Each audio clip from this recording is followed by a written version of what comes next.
ਸਤਿ ਸ਼੍ਰੀ ਅਕਾਲ। ਤੁਸੀਂ ਜੁੜੇ ਹੋਏ ਹੋ ਪੰਜਾਬੀ ਰੇਡੀਓ ਯੂਐਸਏ ਦੇ ਨਾਲ ਤੇ ਮੈਂ ਹਾਂ ਪ੍ਰਵੀਨ ਸ਼ਰਮਾ ਲੈ ਕੇ ਹਾਜ਼ਰ ਹਾਂ programme update California. Update California programme ਦੇ ਵਿੱਚ ਕਈ ਅਹਿਮ ਤੇ ਕਈ ਖਾਸ ਖਬਰਾਂ ਤੇ ਚਰਚਾ ਕਰਨ ਲਈ ਜੁੜ ਚੁੱਕੇ ਨੇ ਹਰਜੋਤ ਸਿੰਘ ਖਾਲਸਾ ਜੀ। ਹਰਜੋਤ ਸਿੰਘ ਜੀ, ਸਤਿ ਸ਼੍ਰੀ ਅਕਾਲ, ਸਵਾਗਤ ਹੈ ਜੀ ਪ੍ਰੋਗਰਾਮ ਦੇ ਵਿੱਚ।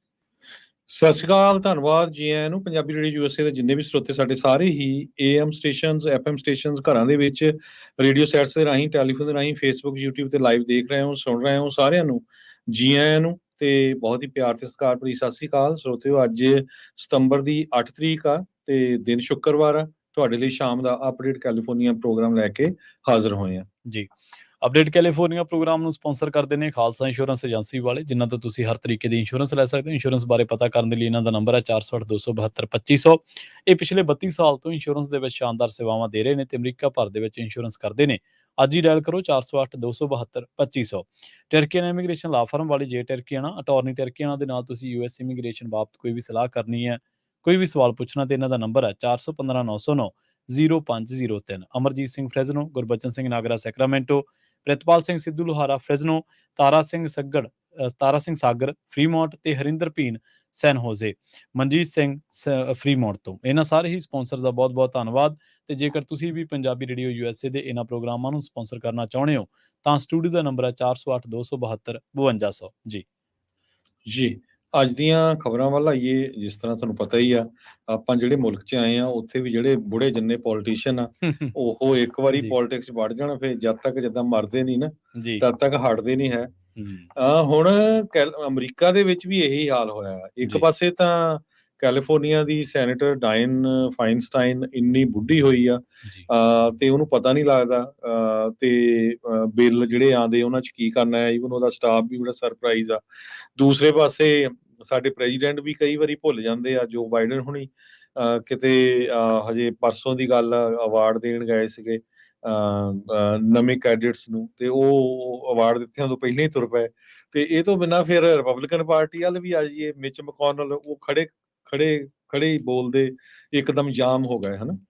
ਸੋ ਹੁਣ ਨੈਂਸੀ ਪਲੋਸੀ 83 ਸਾਲਾਂ ਦੀ ਹੋ ਗਈ, ਜਿਨ ਸਭ ਤੋਂ ਜ਼ਿਆਦਾ ਜਿਹੜਾ ਭੱਠਾ ਆ ਸੈਨ ਫਰਾਂਸਿਸਕੋ ਦਾ ਬਿਠਾ ਲਿਆ। ਸੈਨ ਫਰਾਂਸਿਸਕੋ ਤੋਂ ਬਾਅਦ ਫਿਰ ਜਿੱਥੇ ਵੀ ਗਈ ਆ, ਤੁਹਾਨੂੰ ਪਤਾ ਹੀ ਆ ਵੀ ਅੱਜ ਦੀ ਸਿਚੁਏਸ਼ਨ ਦੇ ਵਿੱਚ ਸੈਨ ਫਰਾਂਸਿਸਕੋ ਕੀ ਆ। ਇਹ ਉਹ ਡਿਸਟ੍ਰਿਕਟ ਆ ਜਿਸ ਨੂੰ ਨੈਂਸੀ ਪਲੋਸੀ ਜੋ ਰਿਪਰੈਜ਼ੈਂਟ ਕਰਦੀ ਆ, ਜੀ ਸਾਬਕਾ ਸਪੀਕਰ ਆ US ਹਾਊਸ ਆਫ ਰਿਪਰੈਜ਼ੈਂਟੇਟਿਵ ਦੀ। ਉਹਨਾਂ ਨੇ ਅੱਜ ਅਨਾਉਂਸ ਕੀਤਾ ਆ ਵੀ ਇੱਕ ਵਾਰੀ ਫਿਰ ਉਹ ਜਿਹੜੀ ਨੈਕਸਟ ਈਅਰ ਇਲੈਕਸ਼ਨ ਆ ਉਹ ਰਨ ਕਰਨ ਜਾ ਰਹੇ ਆ। ਨੈਂਸੀ ਪਲੋਸੀ 1983 ਸਾਲਾਂ ਦੀ ਹੋ ਚੁੱਕੀ ਆ। 1987 ਚ ਪਹਿਲੀ ਵਾਰੀ ਕਾਂਗਰਸ ਨੂੰ ਜਿਹੜੀ ਇਲੈਕਟ ਹੋਈ ਸੀ ਤੇ ਸਪੀਕਰ ਰਹੀ ਆ 2007 ਤੋਂ 2011, 2019 ਤੋਂ 2023 ਤੱਕ। ਲਗਭਗ 2 ਦਹਾਕੇ ਡੈਮੋਕ੍ਰੈਟਿਕ ਪਾਰਟੀ ਨੂੰ, ਡੈਮੋਕ੍ਰੈਟਿਕ ਹਾਊਸ ਨੂੰ ਉਸਨੇ ਲੀਡ ਕੀਤਾ ਹੈਗਾ ਆ। ਹੁਣ ਉਹਨਾਂ ਦੀ ਜਿਹੜੀ ਇੱਕ ਵਾਰੀ ਫੇਰ ਇਲੈਕਸ਼ਨ ਰਨ ਕਰਨ ਨੂੰ ਜਿਹੜੀ ਡਿਬੇਟ ਆ USA ਦੇ ਵਿੱਚ ਬਹੁਤ ਕਹਿੰਦੇ ਤੇਜ਼ ਹੋ ਗਈ ਆ ਵੀ ਯਾਰ ਇਹ ਕੀ ਗੱਲ ਆ ਵੀ ਇੰਨੇ ਜਿਹੜੇ ਬਜ਼ੁਰਗ ਬੰਦੇ ਆ ਉਹ ਕਿਉਂ ਬਾਰ-ਬਾਰ ਜਿਹੜੀ ਆ ਇਲੈਕਸ਼ਨ ਰਨ ਕਰ ਰਹੇ ਹੈਗੇ ਤੇ ਜਿਹੜੀ ਯੰਗ ਜਨਰੇਸ਼ਨ ਆ ਉਹਨੂੰ ਅੱਗੇ ਆਉਣ ਨਹੀਂ ਦੇਣਾ ਚਾਹੁੰਦੇ ਹੈਗੇ। ਤੇ ਕਿਉਂਕਿ ਨੈਚੁਰਲੀ ਆ ਜਦੋਂ ਬੰਦਾ ਥੋੜਾ ਬਜ਼ੁਰਗ ਹੋ ਜਾਂਦਾ ਤੇ ਫਿਰ ਉਹਦੇ ਚ ਉਹ એનર્ਜੀ ਵੀ ਨਹੀਂ ਰਹਿੰਦੀ ਕੰਮ ਕਰਨ ਦੀ। ਆਫ ਕੋਰਸ ਉਹਨੇ ਨੈਂਸੀ ਪਲੋਸੀ ਨੇ ਬਹੁਤ ਚੰਗੇ ਕੰਮ ਵੀ ਕੀਤੇ ਹੋਊਗੇ ਕਿਉਂਕਿ ਉਹਨਾਂ ਨੇ ਪ੍ਰੈਜ਼ੀਡੈਂਟ ਬਰਾਕ ਓਬਾਮਾ ਉਹਨਾਂ ਦੇ ਸਮੇਂ ਦੇ ਦੌਰਾਨ ਜਿਹੜਾ ਇੱਕ ਬਹੁਤ ਹੀ ਹਿਸਟੋਰਿਕ ਹੈਲਥ ਕੇਅਰ ਦਾ ਲੈਜਿਸਲੇਸ਼ਨ, ਜਿਸ ਨੂੰ ਆਪਾਂ ਕੈਲੀਫੋਰਨੀਆ ਚ ਕਵਰਡ ਕੈਲੀਫੋਰਨੀਆ ਕਹਿ ਦਿੰਦੇ ਆ, ਓਬਾਮਾ ਕੇਅਰ ਕਹਿ ਦਿੰਦੇ ਆ, ਉਹ ਉਸ ਨੂੰ ਪਾਸ ਕਰਨ ਦੇ ਵਿੱਚ ਵੱਡੀ ਹੈਲਪ ਕੀਤੀ ਸੀਗੀ। ਤੇ ਪ੍ਰੈਜ਼ੀਡੈਂਟ ਡੋਨਾਲਡ ਟਰੰਪ ਉਹਨਾਂ ਦੇ ਸਮੇਂ ਤੇ ਬਹੁਤ ਜ਼ਿਆਦਾ ਜਿਹੜਾ ਚੈਲੰਜ ਉਹਨਾਂ ਦੇ ਜਿਹੜਾ ਟੈਨਿਓਰ ਸੀ ਉਹਨਾਂ ਨੂੰ ਦਿੰਦੇ ਰਹੇ। ਪਰ ਹੁਣ ਉਧਰ ਜੋ ਬਾਈਡਨ ਹੁਣੀ 81 ਸਾਲਾਂ ਦੇ ਹੋ ਜਾਣਾ ਆ, ਉਹ ਅਗਲੇ ਸਾਲ ਉਹ ਫੇਰ ਇਲੈਕਸ਼ਨ ਭਾਲ ਰਹੇ ਆ। ਨੈਂਸੀ ਪਲੋਸੀ ਤੋਂ ਬਹੁਤੇ ਲੋਕ ਐਕਸਪੈਕਟ ਨਹੀਂ ਕਰ ਰਹੇ ਸੀ ਵੀ ਸ਼ਾਇਦ ਹੁਣ ਰਿਟਾਇਰਮੈਂਟ ਲੈ ਲੇ, ਪਰ ਅੱਜ ਉਹਨਾਂ ਨੇ ਅਨਾਉਂਸ ਕਰਤਾ ਵੀ ਨਹੀਂ, ਮੈਂ ਦੁਬਾਰਾ ਕੀ ਫੇਰ ਕੈਲੀਫੋਰਨੀਆ ਤੋਂ ਜੋ ਸੈਨ ਫਰਾਂਸਿਸਕੋ ਦਾ ਡਿਸਟ੍ਰਿਕਟ ਹੈਗਾ ਆ ਉੱਥੋਂ ਫਿਰ US ਕਾਂਗਰਸ ਵੂਮਨ ਦੀ ਇਲੈਕਸ਼ਨ ਲੜਨ ਜਾ ਰਹੀ ਹੈ। ਜੀ। ਅਗਲੀ ਖਬਰ ਦੇ ਵੱਲ ਵਧੀਏ ਤੇ ਜਿਵੇਂ ਆਪਾਂ ਅਕਸਰ ਪਿਛਲੇ 1 ਮਹੀਨੇ ਤੋਂ ਲਗਾਤਾਰ 4 ਵੀਕਸ ਤੋਂ ਵੀ ਵੱਧ ਸਮੇਂ ਤੋਂ ਆਪਾਂ ਚਰਚਾ ਕਰ ਰਹੇ ਹਾਂ ਕੈਲੀਫੋਰਨੀਆ ਦੇ ਵਿੱਚ ਵੱਧ ਰਹੇ ਕ੍ਰਾਈਮ ਦੇ ਤੇ SB 553 ਦੇ ਬਾਰੇ। ਤੇ ਹੁਣ ਸਟਾਕਟਨ ਦੇ ਵਿੱਚ ਇਸ ਤਰ੍ਹਾਂ ਦੀਆਂ ਚੋਰੀਆਂ ਆ ਗਈਆਂ ਕਿ ਲੋਕ ਹੈਰਾਨ ਨੇ। ਸਟਾਕਟਨ ਦੇ ਵਿੱਚ ਇੱਕ ਬੀਬੀ ਸ਼ਾਨਾ ਹਸਨ ਆ, ਉਹ ਕਹਿੰਦੀ ਕਿ ਜਦੋਂ ਮੇਰੇ ਸਵੇਰੇ ਘਰ ਵਾਲੇ ਨੇ ਕੰਮ ਤੇ ਜਾਣਾ ਸੀ ਤੇ ਅਸੀਂ ਆਪਦੀ ਕਾਰ ਕੋਲੇ ਆਏ ਤਾਂ ਅਸੀਂ ਦੇਖਿਆ ਕਿ ਉਹਦੇ ਚਾਰੇ ਟਾਇਰ ਗਾਇਬ ਸੀ। ਇਹਦੇ ਨਾਲ-ਨਾਲ ਇਹ ਜਿਹੜੀ ਘਟਨਾ ਵਾਪਰੀ ਹੈ ਉਹ ਸਪੈਨੋ ਪਾਰਕ ਵੈਸਟ ਤੇ ਵੈਸਟਲੇਕ ਇਲਾਕਿਆਂ ਦੇ ਵਿੱਚ ਨੇਬਰਹੁੱਡ ਦੇ ਵਿੱਚ ਇਹ ਘਟਨਾ ਵਾਪਰੀ ਹੈ ਸਟਾਕਟਨ ਦੇ ਵਿੱਚ। ਤਾਂ ਇਹਦੇ ਨਾਲ-ਨਾਲ ਉਹ ਕਹਿੰਦੇ ਕਿ ਪਰਸੋਂ ਚੌਥੇ ਦੀ ਗੱਲ ਆ, ਯਾਨੀ ਕਿ 3-4 ਦਿਨ ਪਹਿਲਾਂ ਦੀ ਗੱਲ ਆ। ਕਹਿੰਦੇ ਸਾਡੇ ਇੱਕ ਦੋਸਤ ਦੇ ਨਾਲ ਵੀ ਅਜਿਹਾ ਵਾਪਰਿਆ ਜਦੋਂ ਉਸ ਦੀ ਗੱਡੀ ਦੇ ਟਾਇਰ ਜਿਹੜੇ ਆ ਉਹ ਖੋਲੇ ਹੋਏ ਸੀਗੇ। 2 ਟਾਇਰ ਖੋਲ ਕੇ ਲੈ ਗਏ ਸੀ, ਪਰ 2 ਜਿਹੜੇ ਮੂਹਰਲੇ ਸੀ ਉਹ ਉਹਨਾਂ ਤੋਂ ਖੁੱਲੇ ਨਹੀਂ ਜਾਂ ਕਿਸੇ ਨੇ ਦੇਖ ਲਿਆ ਤੇ ਫਿਰ ਉਹ ਚੋਰ ਜਿਹੜੇ ਆ ਭੱਜ ਗਏ। 1:40 ਤੇ ਉਹ ਕਹਿੰਦੇ ਕਿ ਰਾਤ ਦੀ ਅਸੀਂ ਫੁਟੇਜ ਚੈੱਕ ਕੀਤੀ ਹੈ ਤੇ ਉਹਦੇ ਵਿੱਚ 5 ਮਿੰਟਾਂ ਦੇ ਵਿੱਚ ਵਿਦਿਨ 5 ਮਿੰਟ ਲੱਗੇ ਨਹੀਂ, ਉਹ ਕਹਿੰਦੇ ਚੋਰਾਂ ਨੂੰ ਟਾਇਰ ਖੋਲਣ ਦੇ ਵਿੱਚ ਤੇ 5 ਮਿੰਟਾਂ ਤੋਂ ਵੀ ਘੱਟ ਸਮੇਂ ਦੇ ਵਿੱਚ ਉਹਨਾਂ ਨੇ ਇਹ ਜਿਹੜੇ ਸਾਰੇ ਟਾਇਰ ਆ ਕਾਰ ਦੇ ਉਹ ਖੋਲ੍ਹ ਲਏ ਤੇ ਉਹਨਾਂ ਦੀ ਜਿਹੜੀ ਹੋਂਡਾ ਸਿਵਿਕ ਕਾਰ ਸੀ ਗ੍ਰੇ ਰੰਗ ਦੀ, ਉਹਨੂੰ ਸੀਮੈਂਟ ਬਲਾਕਸ ਦੇ ਉੱਤੇ ਰੱਖ ਕੇ ਉਹ ਚਲੇ ਗਏ। ਉਹ ਕਹਿੰਦੇ ਕਿ ਅਸੀਂ ਸੋਚਿਆ ਵੀ ਨਹੀਂ ਸੀਗਾ ਵੀ ਕਦੇ ਸਾਡੀ ਏਡੀ ਮਾੜੀ ਮਾਰਨਿੰਗ, ਸਾਡਾ ਜਿਹੜਾ ਕਦੇ ਦਿਨ ਦੀ ਸ਼ੁਰੂਆਤ ਹੋਊਗੀ ਇੰਨੇ ਮਾੜੇ ਸਮੇਂ ਦੇ ਨਾਲ। ਪਰ ਉਹ ਕਹਿੰਦੇ ਕਿ ਅਸੀਂ ਹੈਰਾਨ ਹੈ ਕਿ ਪਰਸੋਂ 3-4 ਦਿਨ ਪਹਿਲਾਂ ਹੀ ਅਸੀਂ ਇਹਨਾਂ ਘਟਨਾਵਾਂ ਦਾ, ਇਹਨਾਂ ਗੱਲਾਂ ਦਾ ਜ਼ਿਕਰ ਕਰਕੇ ਹਟੇ ਹਾਂ ਕਿ ਹੁਣ ਕਾਰਾਂ ਦੇ ਟਾਇਰ ਖੋਲ੍ਹੇ ਜਾ ਰਹੇ ਨੇ ਤੇ ਉਹ ਖੁਦ ਜਿਹੜੀ ਘਟਨਾ ਵਾ ਉਹ ਸਾਡੇ ਨਾਲ ਹੀ ਵਾਪਰ ਗਈ। ਕੈਲੀਫੋਰਨੀਆ ਦੇ ਸਟਾਕਟਨ ਦੇ ਵਿੱਚ ਸਪੈਨੋਜ਼ ਪਾਰਕ ਵੈਸਟ ਇਲਾਕਿਆਂ ਦੇ ਵਿੱਚ, ਖਾਸ ਕਰਕੇ ਵੈਸਟ ਲੇਕ ਦੇ ਇਲਾਕਿਆਂ ਦੇ ਵਿੱਚ ਸ਼ਾਨਾ ਹਸਨ ਦੀ ਸਿਵਿਕ ਗੱਡੀ ਦੇ ਟਾਇਰ ਚਾਰੇ ਜਿਹੜੇ ਆ ਉਹ ਲਾ ਕੇ ਲੈ ਗਏ। 5 ਮਿੰਟਾਂ ਤੋਂ ਵੀ ਘੱਟ ਸਮੇਂ ਦੇ ਵਿੱਚ ਚੋਰਾਂ ਨੇ ਇਸ ਵਾਰਦਾਤ ਨੂੰ ਅੰਜਾਮ ਦਿੱਤਾ। ਜੀ। ਅਗਲੀ ਖਬਰ ਕਾਈਜ਼ਰ ਹਸਪੀਟਲ ਵੱਲੋਂ ਆ ਰਹੀ ਹੈ, ਜਿਸ ਨੂੰ $49 ਮਿਲੀਅਨ ਦਾ ਜਿਹੜਾ ਫਾਈਨ ਆ ਜੀ। ਕੀਤਾ ਗਿਆ ਆ, ਖਾਸ ਕਰਕੇ ਮੈਡੀਕਲ ਵੇਸਟ ਤੇ ਪ੍ਰਾਈਵੇਟ ਇਨਫੋਰਮੇਸ਼ਨ ਨੂੰ ਡੰਪ ਕਰਨ ਬਦਲੇ। ਕੈਲੀਫੋਰਨੀਆ ਦੇ ਅਟਾਰਨੀ ਜਨਰਲ ਰੌਬ ਬੌਂਟਾ ਨੇ 3 ਕਾਉਂਟੀਜ਼ ਦੇ ਆਲਾਮੀਡਾ, ਸੈਨ ਫਰਾਂਸਿਸਕੋ, ਸੈਨ ਮਟੇਓ ਕਾਉਂਟੀ ਦੇ ਡਿਸਟ੍ਰਿਕਟ ਅਟਾਰਨੀਜ਼ ਦੇ ਨਾਲ ਰਲ ਕੇ ਇੱਕ ਜਿਹੜੀ ਇਨਵੈਸਟੀਗੇਸ਼ਨ ਹੋਈ ਸੀ ਕਾਈਜ਼ਰ ਹਸਪੀਟਲਸ ਦੀ, ਤੇ ਕਿਸ ਤਰ੍ਹਾਂ ਇਹਨਾਂ ਨੇ ਜੋ ਪੇਸ਼ੈਂਟਸ ਦਾ 7,000 ਦੇ ਕਰੀਬ, 7,700 ਦੇ ਕਰੀਬ ਪੇਸ਼ੈਂਟਸ ਦਾ ਡਾਟਾ ਡੰਪ ਕਰ ਦਿੱਤਾ, ਜਦਕਿ ਪ੍ਰਾਈਵੇਟ ਇਨਫੋਰਮੇਸ਼ਨ ਹੁੰਦੀ ਉਹਨੂੰ ਚੰਗੇ ਤਰੀਕੇ ਨਾਲ ਟਰੈਸ਼ ਨਹੀਂ ਕੀਤਾ। ਉਸ ਤੋਂ ਬਿਨਾਂ ਹੋਰ ਬਹੁਤ ਸਾਰਾ ਹੈਜ਼ਰਡਸ ਵੇਸਟ, ਜਿਹਦੇ ਵਿੱਚ syringes, medical tubing with body fluids, aerosol, sanitizers, batteries, electronic waste ਤੇ ਫਾਰਮਾਸਿਊਟੀਕਲਸ, ਇਹ ਸਾਰੀਆਂ ਡੰਪ ਕੀਤੀਆਂ। ਕਾਈਜ਼ਰ ਹੈੱਡਕੁਆਰਟਰ ਓਕਲੈਂਡ 'ਚ ਆ, ਬੜੀ ਵੱਡੀ ਆਰਗੇਨਾਈਜੇਸ਼ਨ ਆ ਜਿਨ੍ਹਾਂ ਦੇ ਕੋਲ 700 ਦੇ ਕਰੀਬ ਫੈਸਿਲਿਟੀਜ਼ ਹੈਗੀਆਂ ਆ। ਕੈਲੀਫੋਰਨੀਆ ਦਾ ਸਭ ਤੋਂ ਵੱਡਾ ਹੈਲਥ ਕੇਅਰ ਪ੍ਰੋਵਾਈਡਰ ਆ। 8.8 ਮਿਲੀਅਨ ਕੈਲੀਫੋਰਨੀਅਨਸ ਨੂੰ ਕਾਈਜ਼ਰ ਪਰਮਾਨੈਂਟ ਹੈਲਥ ਇੰਸ਼ੋਰੈਂਸ ਦਿੰਦਾ ਹੈਗਾ ਆ। ਪਰ ਅਲਾਮੀਡਾ ਕਾਉਂਟੀ ਦੇ ਡਿਸਟ੍ਰਿਕਟ ਅਟਾਰਨੀ ਪਮੇਲਾ ਪ੍ਰਾਈਸ ਨੇ ਕਿਹਾ ਵੀ ਜੋ ਮੈਡੀਕਲ ਵੇਸਟ ਡੰਪ ਹੁੰਦੀ ਆ ਤੇ ਪ੍ਰਾਈਵੇਟ ਇਨਫੋਰਮੇਸ਼ਨ ਨੂੰ ਜਿਸ ਤਰੀਕੇ ਦੇ ਨਾਲ ਸਿੱਟਿਆ ਗਿਆ, ਉਹ ਟੋਟਲੀ ਰੋਂਗ ਹੈਗਾ। ਸੋ ਇਸ ਕਰਕੇ ਉਹਨਾਂ ਨੂੰ ਜਿਹੜਾ ਆ ਫਾਈਨ ਕੀਤਾ ਗਿਆ ਤੇ ਹੁਣ ਇਹ ਜਿਹੜੀ ਸੈਟਲਮੈਂਟ ਹੋਈ ਆ, ਤੇ ਸੈਟਲਮੈਂਟ ਵੀ ਜਿਹੜੀ ਕਾਫੀ ਵੱਡੀ ਹੋਈ ਆ। ਇਹਦੇ ਵਿੱਚ 47.25 ਮਿਲੀਅਨ ਕਾਈਜ਼ਰ ਪੇ ਕਰੂਗਾ, ਜਿਹਦੇ ਵਿੱਚ 37 ਮਿਲੀਅਨ ਦੇ ਕਰੀਬ ਸਿਵਲ ਪੈਨਲਟੀਜ਼ ਆ, 5 ਮਿਲੀਅਨ ਦੇ ਕਰੀਬ ਅਟਾਰਨੀਜ਼ ਫੀਸ ਆ, 5 ਮਿਲੀਅਨ ਦੇ ਕਰੀਬ ਸਪਲੀਮੈਂਟਲ এনवायरमेंटल ਆਬਜੈਕਟਸ ਤੇ ਪ੍ਰਾਇਮਰੀ এনवायरमेंटल ਪ੍ਰੋਸੀਕਿਊਟਰ ਟ੍ਰੇਨਿੰਗ ਹੈਗੀ ਆ। ਤੇ ਇਸ ਤੋਂ ਬਿਨਾ ਜੇ ਹੋਰ ਫਿਊਚਰ 'ਚ ਵੀ ਕਰੂਗੇ ਤਾਂ ਹੋਰ ਬਹੁਤ ਜ਼ਿਆਦਾ ਜਿਹੜਾ ਫਾਈਨ ਹੋਊਗਾ। ਸੋ ਇਹ ਇੱਕ ਤਰ੍ਹਾਂ ਦੇ ਨਾਲ ਕਾਫੀ ਵੱਡਾ ਫਾਈਨ ਆ ਜੋ ਅਟਾਰਨੀ ਜਨਰਲ ਵੱਲੋਂ ਕਾਈਜ਼ਰ ਨੂੰ ਦਿੱਤਾ ਗਿਆ, ਕੀਤਾ ਗਿਆ। ਜੀ। ਅਗਲੀ ਖਬਰ ਦੇ ਵੱਲ ਵਧੀਏ, ਵੈਸਟ ਸੈਕਰਾਮੈਂਟੋ ਦਾ ਰੁੱਖ ਕਰਦੇ ਹਾਂ, ਜਿੱਥੇ ਇੱਕ ਕਤਲ ਦੇ ਮਾਮਲੇ ਦੇ ਵਿੱਚ ਇੱਕ ਪੁਲਿਸ ਵਾਲੇ ਨੇ ਇੱਕ ਬੰਦੇ ਨੂੰ ਗ੍ਰਿਫਤਾਰ ਕੀਤਾ। ਅਸਲ ਦੇ ਵਿੱਚ ਇਸ ਬੰਦੇ ਨੂੰ ਸਟੈਪ ਕੀਤਾ ਗਿਆ ਸੀ। ਵੈਸਟ ਸੈਕਰਾਮੈਂਟੋ ਦੇ ਵਿੱਚ ਪੁਲਿਸ ਰਿਵਰ ਬੈਂਕ ਰੋਡ ਦੇ ਇਲਾਕਿਆਂ ਦੇ ਵਿੱਚ ਵੱਲ ਜਿਹੜਾ ਉਹ ਇੱਕ ਘਟਨਾ ਨੂੰ ਰਿਸਪੌਂਡ ਕਰਨ ਦੇ ਲਈ ਜਾ ਰਹੀ ਸੀ ਕਿ ਅਚਾਨਕ ਇਹਨਾਂ ਨੂੰ ਇੱਕ ਬੰਦਾ ਜਿਹੜਾ ਉਹ ਗਲੀ ਦੇ ਵਿੱਚ ਮਿਲਦਾ, ਸਟਰੀਟ ਦੇ ਉੱਤੇ, ਜਿਹਦੇ ਕੱਪੜੇ ਜਿਹੜੇ ਖੂਨ ਦੇ ਨਾਲ ਲੱਥ-ਪੱਥ ਸੀ। ਪੁਲਿਸ ਨੇ ਸ਼ੱਕ ਦੇ ਆਧਾਰ ਤੇ, ਹਾਲਾਂਕਿ ਪੁਲਿਸ ਉਸ ਘਟਨਾ ਦੇ ਵਿੱਚ ਕੋਲੇ ਪਹੁੰਚੀ ਵੀ ਨਹੀਂ ਸੀਗੀ, ਘਟਨਾ ਵਾਲੀ ਥਾਂ ਤੇ ਉਸ ਘਰ ਦੇ ਵਿੱਚ, ਤਾਂ ਪੁਲਿਸ ਨੇ ਸ਼ੱਕ ਦੇ ਆਧਾਰ ਤੇ ਇਸ ਬੰਦੇ ਨੂੰ, ਜਿਹਦੇ ਕੱਪੜੇ ਖੂਨ ਦੇ ਨਾਲ ਲੱਥ-ਪੱਥ ਸੀਗੇ, ਉਹਨੂੰ ਡਿਟੇਨ ਕੀਤਾ। ਉਸ ਤੋਂ ਬਾਅਦ ਥੋੜ੍ਹੀ ਦੂਰੀ ਤੇ ਹੀ ਪੁਲਿਸ ਨੂੰ ਇੱਕ ਘਰ ਦੇ ਵਿੱਚ, ਰਿਵਰ ਬੈਂਕ ਰੋਡ ਦੇ ਉੱਤੇ ਇੱਕ ਘਰ ਦੇ ਵਿੱਚ ਕ੍ਰਿਟੀਕਲੀ ਇੰਜਰਡ ਇੱਕ ਬੰਦਾ ਮਿਲਿਆ, ਜਿਹਨੂੰ ਬਹੁਤ ਵਾਰ ਚਾਕੂ ਦੇ ਨਾਲ ਜਿਹਦੇ ਉੱਤੇ ਢਿੱਡ ਦੇ ਵਿੱਚ ਵਾਰ ਕੀਤੇ ਗਏ ਸੀਗੇ। ਬਾਅਦ ਦੇ ਵਿੱਚ ਪਤਾ ਲੱਗਿਆ ਕਿ ਉਹ ਜਿਹੜਾ ਆਪਣੇ ਜ਼ਖਮਾਂ ਦੀ ਤਾਬ ਨਾ ਝੱਲਦਾ ਹੋਇਆ ਬੰਦਾ ਜਿਹੜਾ ਵਿਚਾਰਾ ਮਰ ਗਿਆ, ਉਹਨੂੰ ਮੌਕੇ ਤੇ ਹੀ ਡੈਡ ਪ੍ਰਨਾਊਂਸ ਕਰ ਦਿੱਤਾ ਗਿਆ ਸੀਗਾ।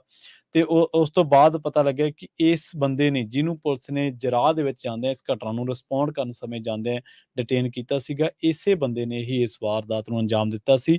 ਯਾਨੀ ਕਿ ਇੱਕ ਬੰਦੇ ਨੇ ਇੱਕ ਘਰ ਦੇ ਵਿੱਚ ਵੜ ਕੇ ਇੱਕ ਮਰਦ ਦੇ ਇੰਨੇ ਕੁ ਚਾਕੂ ਮਾਰੇ ਕਿ ਉਸ ਤੋਂ ਉਹ ਚਾਕੂ ਮਾਰਨ ਵਾਲਾ ਜਿਹੜਾ ਹਮਲਾਵਰ ਸੀ, ਹਾਲੇ ਕੁਝ ਹੀ ਫੁੱਟ ਦੀ ਦੂਰੀ ਤੇ ਗਿਆ ਸੀਗਾ ਕਿ ਪੁਲਿਸ ਦੇ ਆਉਣ ਤੋਂ ਪਹਿਲਾਂ ਉਹ ਜਿਹੜਾ ਬੰਦਾ ਉਹ ਦਮ ਤੋੜ ਗਿਆ। ਇਹ ਘਟਨਾ ਵੈਸਟ ਸੈਕਰਾਮੈਂਟੋ ਦੇ ਇਲਾਕਿਆਂ ਦੇ ਵਿੱਚ ਵਾਪਰੀ ਹੈ, ਰਿਵਰ ਬੈਂਕ ਰੋਡ ਦੇ ਉੱਤੇ ਤੇ ਵਾਟਰ ਸਟਰੀਟ ਦੇ ਉੱਤੇ, ਜਦੋਂ ਪੁਲਿਸ ਨੂੰ ਇੱਕ ਘਰ ਦੇ ਵਿੱਚ ਸਟੈਬਿੰਗ ਹੋਣ ਬਾਰੇ ਜਿਹੜੀ ਵਾਰਦਾਤ ਦੀ ਜਾਣਕਾਰੀ ਮਿਲੀ ਸੀ। ਜੀ। ਅਗਲੀ ਖਬਰ ਵੱਲ ਚਲੀਏ। ਕੈਲੀਫੋਰਨੀਆ ਦੇ ਵਿੱਚ ਕਹਿੰਦੇ ਵੀ ਉਹ ਸ਼ਹਿਰਾਂ ਦੇ ਵਿੱਚ ਵੀ ਰਹਿਣਾ ਔਖਾ ਹੋ ਗਿਆ, ਜਿਹੜਾ ਕਿ ਅੱਗੇ ਬੜਾ ਈਜ਼ੀਲੀ ਹੁੰਦਾ ਸੀ ਵੀ ਇਹ ਸ਼ਹਿਰ ਅਫੋਰਡੇਬਲ ਹੈਗੇ ਆ, ਜੀ। ਜਿਨ੍ਹਾਂ ਦੇ ਵਿੱਚ ਮੋਡੈਸਟੋ, ਬੇਕਰਸਫੀਲਡ, ਸਟਾਕਟਨ ਵਗੈਰਾ ਵੀ ਆਉਂਦੇ ਆ। ਕਹਿੰਦੇ ਸਿਲੀਕਨ ਵੈਲੀ ਤੋਂ 80 ਤੇ 100 ਮੀਲ ਦੇ ਦੂਰ ਜੋ ਵੀ ਸ਼ਹਿਰ ਹੈਗੇ ਆ, ਉੱਥੇ ਜੋ ਰਹਿਣਾ ਬੜਾ ਔਖਾ ਆ। ਘਰਾਂ ਦੀਆਂ ਪ੍ਰਾਈਸਿਸ, ਰੈਂਟ ਬਹੁਤ ਜ਼ਿਆਦਾ ਹਾਈ ਹੋ ਗਏ ਆ। 274 ਦੇ ਕਰੀਬ ਜੋ ਅਰਬਨ ਏਰੀਆਜ਼ ਆ, ਉਹਨਾਂ ਦੀ ਜੋ ਰਿਸਰਚ ਕੀਤੀ ਗਈ, ਡਾਟਾ ਇਕੱਠਾ ਕੀਤਾ ਗਿਆ council for community and economic research ਵੱਲੋਂ, ਉਹਨਾਂ ਨੇ ਕਿਹਾ ਵੀ 10 ਮੋਸਟ ਐਕਸਪੈਂਸਿਵ ਏਰੀਆ ਲਿਵ ਕਰਨ ਦੇ ਲਈ ਕੈਲੀਫੋਰਨੀਆ ਦੇ ਵਿੱਚੋਂ 4 ਹੈਗੇ ਉਹਨਾਂ 10 ਚੋਂ, ਜਿਨ੍ਹਾਂ 'ਚ ਸੈਨ ਹੋਜ਼ੇ ਆ, ਸੈਨ ਫਰਾਂਸਿਸਕੋ ਆ, ਲਾਸ ਐਂਜਲਸ, ਲੌਂਗ ਬੀਚ ਤੇ ਔਰੇਂਜ ਕਾਉਂਟੀ ਹੈਗਾ। ਜੇ ਓਵਰਆਲ ਦੱਸਦੇ ਜਾਈਏ, 10 ਜਿਹੜੇ ਅਰਬਨ ਏਰੀਆਜ਼ ਆ ਕੈਲੀਫੋਰਨੀਆ ਦੇ, ਜਿੱਥੇ ਜੋ ਸਭ ਤੋਂ ਜ਼ਿਆਦਾ ਮਹਿੰਗੇ ਆ, ਜਿੱਥੇ ਰਹਿਣਾ ਨੈਸ਼ਨਲ ਲੈਵਲ ਤੋਂ ਵੀ ਉੱਪਰ ਆ।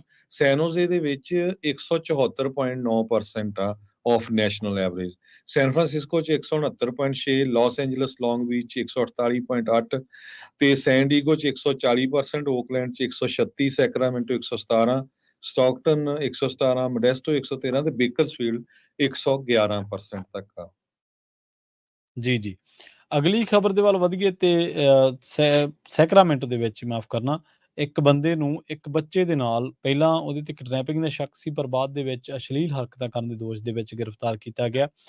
ਪਤਾ ਲੱਗਿਆ ਕਿ ਜਿਹੜੇ ਸੈਕਰਾਮੈਂਟੋ ਕਾਉਂਟੀ ਸ਼ੈਰਿਫ ਦੇ ਆਫਿਸ ਨੇ ਇਹ ਗੱਲ ਦੀ ਜਾਣਕਾਰੀ ਦਿੱਤੀ ਹੈ ਕਿ ਇੱਕ ਆਦਮੀ ਜਿਹੜਾ ਉਹ ਇੱਕ ਅਪਾਰਟਮੈਂਟ ਦੇ ਵਿੱਚ ਐਂਟਰ ਹੁੰਦਾ, Martin Luther king junior boulevard ਦੇ ਇਲਾਕਿਆਂ ਦੇ ਵਿੱਚ, ਤੇ ਉੱਥੇ ਇੱਕ ਜਿਹੜੀ 9 ਸਾਲਾ ਕੁੜੀ ਦੇ ਨਾਲ ਉਹਨੇ ਪਹਿਲਾਂ ਗੱਲਬਾਤ ਕੀਤੀ, ਫਿਰ ਬਾਅਦ ਦੇ ਵਿੱਚ ਇਸ ਕੁੜੀ ਨੂੰ ਉਹਨੇ ਕਿਡਨੈਪ ਕਰਨਾ ਚਾਹਿਆ ਤੇ ਇਸੇ ਦਰਮਿਆਨ ਉਸਨੇ ਇਸ ਬੱਚੀ ਦੇ ਨਾਲ ਗਲਤ ਹਰਕਤਾਂ ਵੀ ਕੀਤੀਆਂ, ਉਹਨੂੰ ਹਰਾਸ ਕੀਤਾ। ਬਾਅਦ ਦੇ ਵਿੱਚ ਉਹ ਜਦੋਂ ਬੱਚੀ ਭੱਜੀ ਆਪਣੇ ਪੇਰੈਂਟਸ ਦੇ ਵੱਲ ਤੇ ਉਹਨੇ ਆਪਣੇ ਮਾਤਾ-ਪਿਤਾ ਨੂੰ ਜਗਾਇਆ, ਫਿਰ ਦੱਸਦੇ ਆ ਕਿ ਉਹਦੇ ਜਿਹੜੇ ਪੇਰੈਂਟਸ ਆ ਉਹ ਉੱਠੇ ਤੇ ਉਹਨਾਂ ਨੇ ਪੁਲਿਸ ਨੂੰ ਕਾਲ ਕੀਤੀ, ਪਰ ਇਹ ਬੰਦਾ ਉੱਥੋਂ ਭੱਜ ਗਿਆ ਸੀ। ਬਾਅਦ ਦੇ ਵਿੱਚ ਹੁਣ ਇਸ ਬੰਦੇ ਨੂੰ ਗ੍ਰਿਫਤਾਰ ਕੀਤਾ ਗਿਆ। ਇਹ ਘਟਨਾ ਵਾਪਰੀ ਸੀ 7 ਅਪ੍ਰੈਲ ਨੂੰ। ਹੁਣ ਇਸੇ ਘਟਨਾ ਦੇ ਸਬੰਧ ਦੇ ਵਿੱਚ ਪੁਲਿਸ ਨੇ ਟੈਰਲ ਐਬਸਟਨ ਉਹਨੂੰ ਗ੍ਰਿਫਤਾਰ ਕੀਤਾ ਤੇ ਕਸਟਡੀ ਦੇ ਵਿੱਚ ਲਿਆ ਤੇ ਉਹਨੂੰ ਸੈਕਰਾਮੈਂਟੋ ਕਾਉਂਟੀ ਜੇਲ੍ਹ ਦੇ ਵਿੱਚ ਜਿਹੜਾ ਉਹ ਭੇਜ ਦਿੱਤਾ ਗਿਆ ਤੇ ਉਹਦੇ ਉੱਤੇ ਜਿਹੜਾ ਬੱਚਿਆਂ ਦੇ ਨਾਲ, ਖਾਸ ਕਰਕੇ 14 ਸਾਲ ਤੋਂ ਘੱਟ ਬੱਚਿਆਂ ਦੇ ਨਾਲ ਉਹਨਾਂ ਨੂੰ ਗਲਤ ਤਰੀਕੇ ਨਾਲ ਛੂਹਣਾ, ਉਹਨਾਂ ਨੂੰ ਸਰੀਰਕ ਤੌਰ ਤੇ ਨੁਕਸਾਨ ਪਹੁੰਚਾਉਣਾ, ਕਿਡਨੈਪਿੰਗ ਦੀ ਕੋਸ਼ਿਸ਼ ਕਰਨਾ ਤੇ ਉਹਨਾਂ ਦੇ ਨਾਲ ਅਸ਼ਲੀਲ ਹਰਕਤਾਂ ਕਰਨ ਦੇ ਦੋਸ਼ ਹੇਠ ਜਿਹੜਾ ਉਹ ਚਾਰਜ ਕੀਤਾ ਗਿਆ। ਜੀ। ਕੈਲੀਫੋਰਨੀਆ ਦੇ ਵਿੱਚ ਸਪੈਨਿਸ਼ ਮੂਲ ਦੇ ਡਾਕਟਰਾਂ ਦਾ ਬਹੁਤ ਜ਼ਿਆਦਾ ਘੱਟ ਆ। ਜੀ। ਸੈਨ ਹੋਜ਼ੇ ਦੀ ਜੇ ਐਗਜ਼ਾਮਪਲ ਕਰਦੇ ਜਾਈਏ, ਸੈਂਤਾ ਕਲਾਰਾ ਕਾਉਂਟੀ ਦੀ, ਕਹਿੰਦੇ ਵੀ 25% ਦੇ ਕਰੀਬ ਪਾਪੂਲੇਸ਼ਨ ਸੈਂਤਾ ਕਲਾਰਾ ਕਾਉਂਟੀ 'ਚ ਸਪੈਨਿਸ਼ ਜਾਂ ਲਟੀਨੋ ਮੂਲ ਦੇ ਲੋਕਾਂ ਦੀ ਆ, ਤੇ ਸਿਰਫ 4% ਡਾਕਟਰਸ ਜੋ ਆ ਲਟੀਨੋ ਮੂਲ ਦੇ ਆ। ਜੀ। ਯੂਜਲੀ ਕੀ ਹੁੰਦਾ ਵੀ ਜਦੋਂ ਤੁਸੀਂ ਕਦੇ ਵੀ ਡਾਕਟਰ ਲੱਭਦੇ ਆ, ਬੰਦੇ ਨੂੰ ਇਹੀ ਹੁੰਦਾ ਵੀ ਮੈਨੂੰ ਮੇਰੀ ਭਾਸ਼ਾ ਵਾਲਾ, ਮੇਰੀ ਹਾਂਜੀ। ਲੈਂਗੁਏਜ ਵਾਲਾ ਡਾਕਟਰ ਮਿਲ ਜਾਏ, ਕਿਉਂਕਿ ਉਹ ਮੇਰੀ ਗੱਲ ਚੰਗੀ ਤਰ੍ਹਾਂ ਸਮਝ ਸਮਝ ਸਕਦਾ ਹੈਗਾ। CEO ਗਾਰਡਨਰ ਹੈਲਥ ਸਰਵਿਸਿਜ਼ ਦੇ ਰਿਮੁੰਡੋ ਐਸਪੀਨੋਜ਼ਾ, ਉਹ ਕਹਿੰਦੇ ਵੀ ਇਹ ਬਹੁਤ ਚੈਲੰਜਿੰਗ ਹੈਗਾ। ਕੈਲੀਫੋਰਨੀਆ 'ਚ, ਪੂਰੇ ਕੈਲੀਫੋਰਨੀਆ 'ਚ ਸਿਰਫ 6% ਫਿਜ਼ੀਸ਼ੀਅਨਸ ਲਟੀਨੋ ਮੂਲ ਦੇ ਆ ਤੇ ਸੈਂਤਾ ਕਲਾਰਾ ਕਾਉਂਟੀ 4% ਆ। ਜਦ ਕਿ ਕਹਿੰਦੇ ਵੀ ਲਟੀਨੋਜ਼ ਕਾਉਂਟੀ ਦੇ ਜੋ ਹਸਪੀਟਲ 'ਚ ਜੈਨੀਟਰੀਅਲ ਸਟਾਫ ਆ, ਉਹ 51% ਆ। ਸੋ ਇਹਦਾ ਮਤਲਬ ਇਹ ਆ ਵੀ ਉਹ ਪੜ੍ਹਦੇ ਘੱਟ ਆ, ਉਸ ਫੀਲਡ ਤੇ ਨਹੀਂ ਜਾਂਦੇ। ਦੂਜੇ ਪਾਸੇ ਕੈਲੀਫੋਰਨੀਆ ਦੇ ਵਿੱਚ ਮਿਨੀਮਮ ਵੇਜ ਜੋ ਹੈਲਥ ਕੇਅਰ ਵਰਕਰਸ ਦੀ ਆ, ਉਹ $25 ਉਹਦੇ ਲਾਗੇ ਕਹਿੰਦੇ ਵੀ ਉਹਨਾਂ ਦੀ ਡੀਲ ਬਣਨ ਜਾ ਰਹੀ ਹੈ। ਲੇਬਰ ਯੂਨੀਅਨ ਤੇ EMPLOYERS ਆਲਮੋਸਟ ਕਹਿੰਦੇ ਇਹ ਡੀਲ ਦੇ ਲਾਗੇ ਪਹੁੰਚ ਗਏ ਆ। ਜੀ ਇੱਕ ਅਮਰਜਿੰਗ ਐਗਰੀਮੈਂਟ ਹੋਇਆ ਆ SEIU ਸਟੇਟ ਕਾਉਂਸਲ ਤੇ ਹੈਲਥ ਕੇਅਰ ਇੰਡਸਟਰੀ ਪਲੇਅਰਸ ਦੇ ਵਿਚਾਲੇ ਵੀ $25 ਮਿਨੀਮਮ ਵੇਜ ਹੋਊਗੀ। ਇਹ ਕਾਫੀ ਲੰਮੇ ਸਮੇਂ ਤੋਂ ਇਹਦਾ ਜਿਹੜਾ ਰੌਲਾ ਆ ਉਹ ਪੈ ਰਿਹਾ ਸੀ। ਸੋ ਹੁਣ ਕਹਿੰਦੇ ਵੀ ਇਹ ਡੀਲ ਆਲਮੋਸਟ ਬਣ ਜਾਊਗੀ। ਜੀ ਸੋ ਜਿੰਨੇ ਵੀ ਸਾਡੇ ਸਰੋਤੇ ਸੁਣਦੇ ਆ, ਜੇ ਤੁਸੀਂ ਮੈਡੀਕਲ ਫੀਲਡ ਜਾਣਾ ਚਾਹੁੰਦੇ ਆ, ਸੋ ਆਉਣ ਵਾਲੇ ਫਿਊਚਰ ਸਮੇਂ 'ਚ ਮਿਨੀਮਮ ਪੇਜ ਜਿਹੜੀ ਆ ਉਹ $25 ਹੋਊਗੀ। ਸੋ ਇਹ ਨਾਟ ਬੈਡ ਜਿਨ੍ਹਾਂ ਨੇ ਕਿਤੇ ਵੀ ਜਿਹੜੀ ਜੌਬ ਕਰਨੀ ਆ। So good paying jobs health care industry ਦੇ ਵਿੱਚ ਹੋਣਗੀਆਂ। ਜੀ ਜੀ ਅਗਲੀ ਖਬਰ ਦਾ ਰੁਖ ਕਰੀਏ ਲਾਸ ਐਂਜਲਸ ਦਾ। ਲਾਸ ਐਂਜਲਸ ਕਾਉਂਟੀ ਦੇ ਪਬਲਿਕ ਹੈਲਥ ਅਧਿਕਾਰੀਆਂ ਨੇ ਦਾਅਵਾ ਕੀਤਾ ਹੈ ਕਿ COVID-19 ਦੇ ਜਿਹੜੇ ਕੇਸ ਨੇ ਉਹ ਹੁਣ ਥੋੜੇ ਉਹਨਾਂ ਦੇ ਵਿੱਚ ਵਾਧਾ ਦਰਜ ਕੀਤਾ ਜਾ ਰਿਹਾ, ਖਾਸ ਕਰਕੇ ਕੰਮ ਕਰਨ ਵਾਲੀਆਂ ਥਾਵਾਂ ਤੇ ਕੰਮ ਕਰਨ ਵਾਲੀਆਂ ਥਾਵਾਂ ਤੇ ਇਹਨਾਂ ਨੇ ਕਿਹਾ ਕਿ ਕਈ ਵਾਰੀ ਜਿਹੜੇ ਵਰਕਰਸ ਨੇ ਉਹਨਾਂ ਉਹ ਸੁਵਿਧਾਵਾਂ ਹੋਣ ਦੇ ਬਾਵਜੂਦ ਵੀ ਮਸਲਨ ਮਿਸਾਲ ਦੇ ਤੌਰ ਤੇ ਕਿਤੇ ਵੀ ਉਹ ਜਾਂਦੇ ਨੇ ਤਾਂ ਉਹ ਆਪਣੇ ਹੱਥ ਚੰਗੀ ਤਰ੍ਹਾਂ ਸਾਫ਼ ਨਹੀਂ ਕਰਦੇ, ਸੈਨੀਟਾਈਜ਼ ਨਹੀਂ ਕਰਦੇ। ਜਿੱਥੇ ਉਹ ਡੈਸਕ ਤੇ ਕੰਪਿਊਟਰ ਯੂਜ਼ ਕਰਦੇ ਆ ਉਹਨੂੰ ਸੈਨੀਟਾਈਜ਼ ਨਹੀਂ ਕਰਦੇ। ਤਾਂ ਇਸ ਕਰਕੇ ਪਿਛਲੇ ਕਈ ਦਿਨਾਂ ਤੋਂ ਜਿਹੜੇ COVID-19 ਦੇ ਕੇਸ ਆ ਉਹ ਵਧਦੇ ਜਾ ਰਹੇ ਆ। County department of public health ਦੇ ਮੁਤਾਬਕ ਏਜੰਸੀ ਨੇ 1 ਸਤੰਬਰ ਨੂੰ ਪਿਛਲੇ 30 ਦਿਨਾਂ ਦੀ ਮਿਆਦ ਦੇ ਦੌਰਾਨ COVID-19 ਫੈਲਣ ਦੀਆਂ ਜਿਹੜੀਆਂ 73 ਨਵੇਂ ਕੇਸ ਆ ਉਹ ਸਾਹਮਣੇ ਆਉਣ ਦੀ ਗੱਲ ਕਹੀ ਹੈ, ਜਿਹੜੇ ਕਿ ਉਸ ਤੋਂ ਪਿਛਲੇ 30 ਦਿਨਾਂ ਦੀ ਜਿਹੜੀ ਮਿਆਦ ਸੀਗੀ ਉਦੋਂ ਲਗਭਗ 3 ਗੁਣਾ ਦੱਸੇ ਗਏ ਆ। 154 ਥਾਵਾਂ ਤੋਂ ਜਿਹੜੀਆਂ ਇਹ ਰਿਪੋਰਟਾਂ ਇਕੱਠੀਆਂ ਹੋਈਆਂ ਨੇ। ਵਰਕ ਸਾਈਟਸ ਨੂੰ COVID-19 ਦੇ 3 ਜਾਂ ਸੰਭਾਵੀ ਤੌਰ ਤੇ ਜੇ ਇਸ ਤੋਂ ਵੱਧ ਮਾਮਲੇ ਆਉਂਦੇ ਨੇ ਕਿਸੇ ਵੀ ਵਰਕ ਪਲੇਸ ਤੇ, ਤਾਂ ਉਸ ਤੋਂ ਬਾਅਦ ਉਹਨੂੰ ਰਿਪੋਰਟ ਕਰਨ ਦੀ ਲੋੜ ਹੁੰਦੀ ਹੈ ਤੇ ਇਸ ਤੋਂ ਬਾਅਦ ਫਿਰ ਇਸ ਨੂੰ ਕਲਸਟਰ ਬਣਾਇਆ ਜਾਂਦਾ ਹੈ।